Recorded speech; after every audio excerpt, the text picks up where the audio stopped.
I've just started the Urambi Hills trek. It's about a 3-hour course. First light has already come out, so there's a lot of light around. Don't need this head torch, but yeah, sun's about to come up and looks like a nice walk.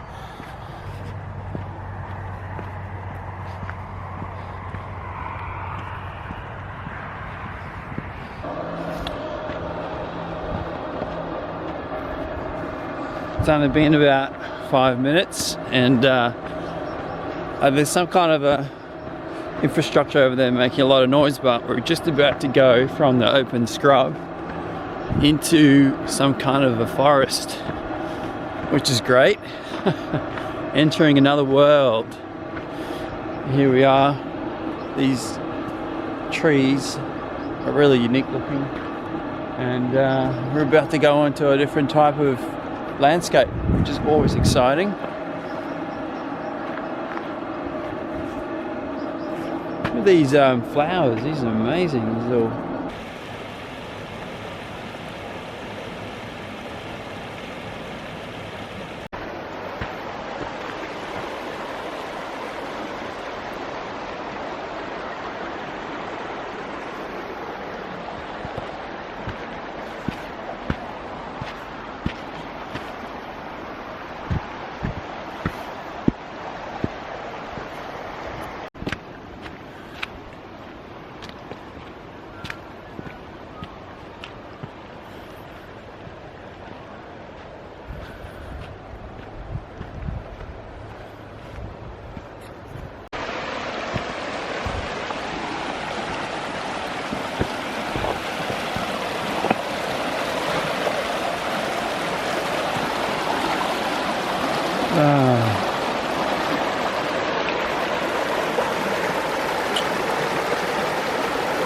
trying to find a way to cross this creek because it's too deep up at the designated crossing. So see if there's a spot here I can cross, but it looks like it's too deep here too.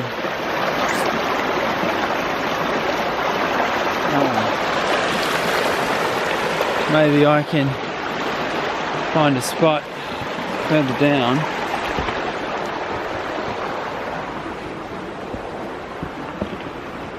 In that way.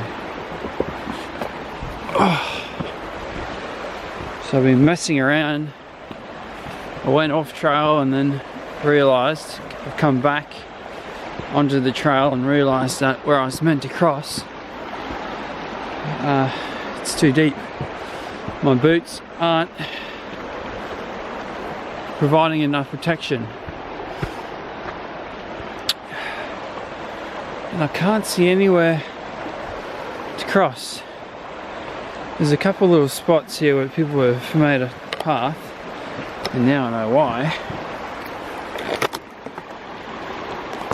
Oh, some thorny plants here. Let's see if any of these paths have got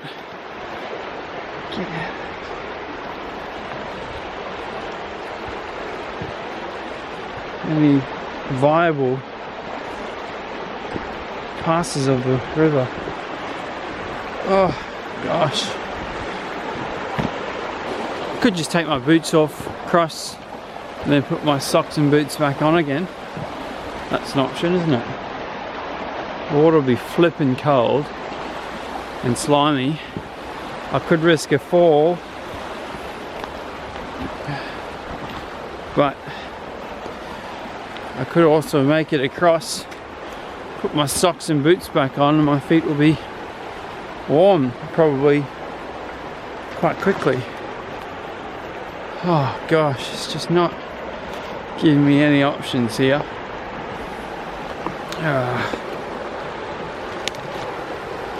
It's going to turn a 3-hour walk into a 4-hour walk. Oh, crikey.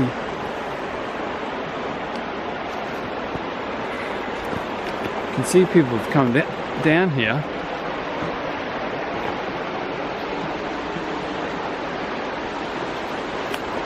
Or maybe this has just been washed by the floodwaters. There's been a bit of rain recently, so this is why.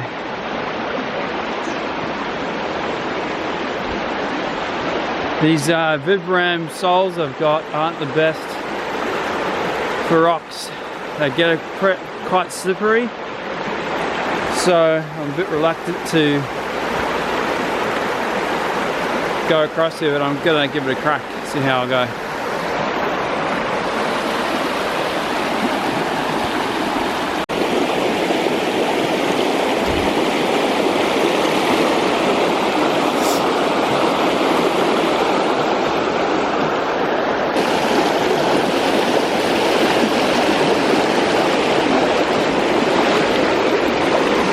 No, just lost my whole boot in the water.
Alright. Woo!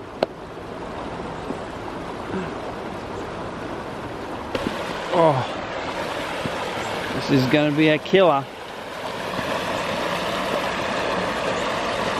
Oh.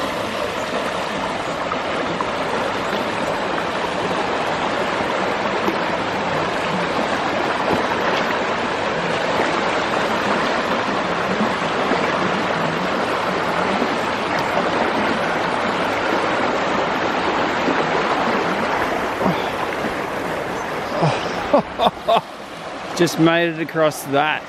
Woo!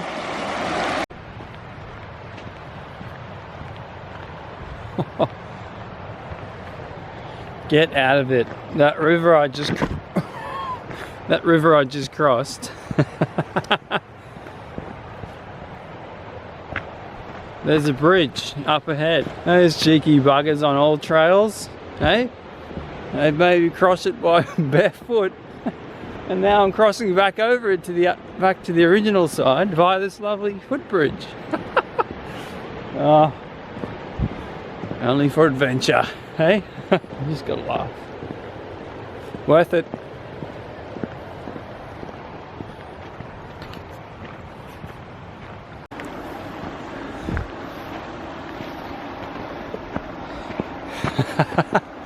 Okay, sun has risen over the other side, totally missed it. Can't see anything anyway, but I just crossed a cold stream with no shoes on. Oh, and to be honest, after putting my wool socks back on and slipping those into my boots, they're fine. I feel great. My feet feel comfortable. So if you ever have to do that, just do it. It's worth it. Look at these crazy birds.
At the beginning of this trip, I tried to get through some water.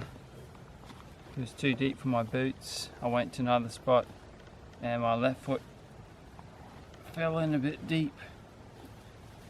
I got a bit of water in my boot and my left foot has been wet since. It's a bit numb, a bit sore.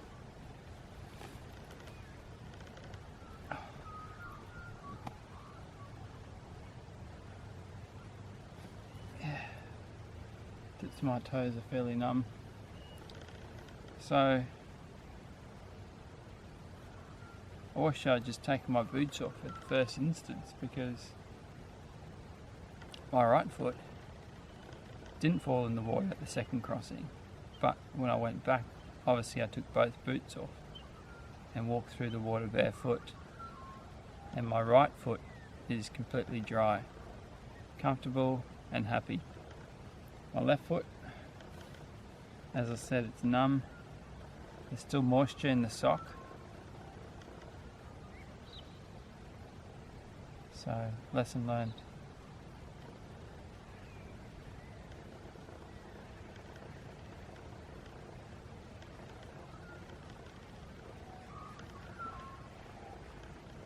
I don't know if this is going to do much good, just taking the sock off and letting it breathe for a minute. Put it in the sun like that. I'm not too worried because it's not that cold. I'll just have to grin and bear it, I think, but it's worth noting.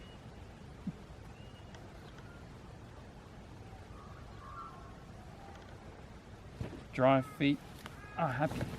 Are happy feet. And this is a great piece of land out here. If you're in Canberra, I suggest you come and give it a crack.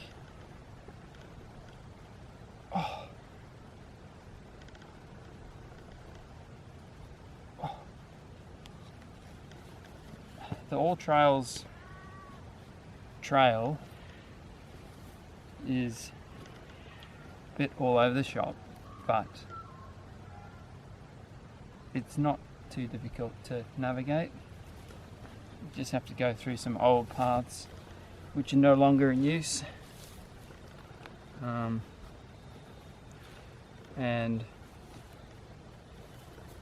that's about it.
Been walking along the roadside for a couple of kilometres and now I'm back on the trail. It's part of the Bicentennial National Trail, which is cool. It's time to warm up. The sun's about a fifth up into the sky. Just walked past a free-range egg farm. I could see all the chickens walking about. One of them was even jumped the fence and was walking alongside the road. Tried to pick it up, but too slow. Anyway.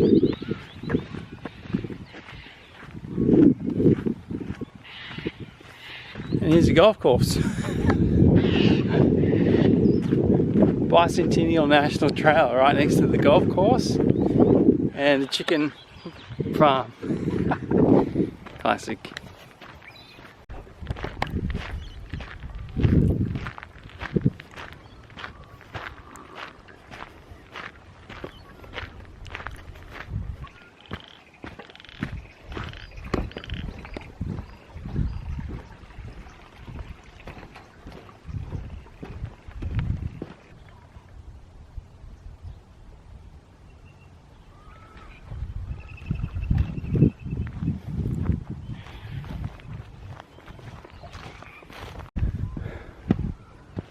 Oh man, this hill's hectic.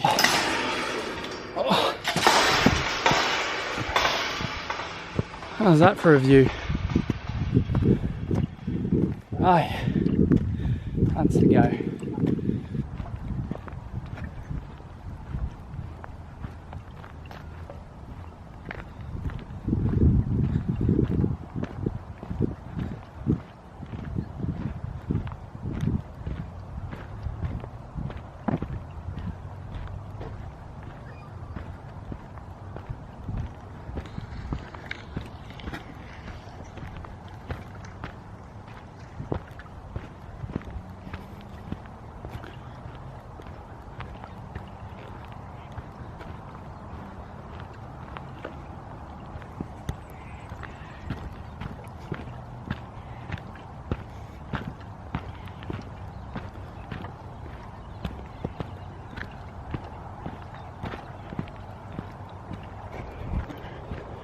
So, look at that down there, see all that? It's all houses and roads and a lot of bushland still though. It's really nicely integrated, although it may not seem that way when you're down on the road side. Up here you can actually see there's a lot of greenery interlaced amongst the urban development. Now, have a look what it used to look like. Right here on the other side. So that, what you can see there, will eventually look exactly like that there. Pretty crazy to think that, hey? And there's natural waterways down there that may or may not be kept in place, you know, with additional, or rather appropriate, riparian zones and what have you. And if we can develop land sustainably or a bit more in tune with nature, that would be great.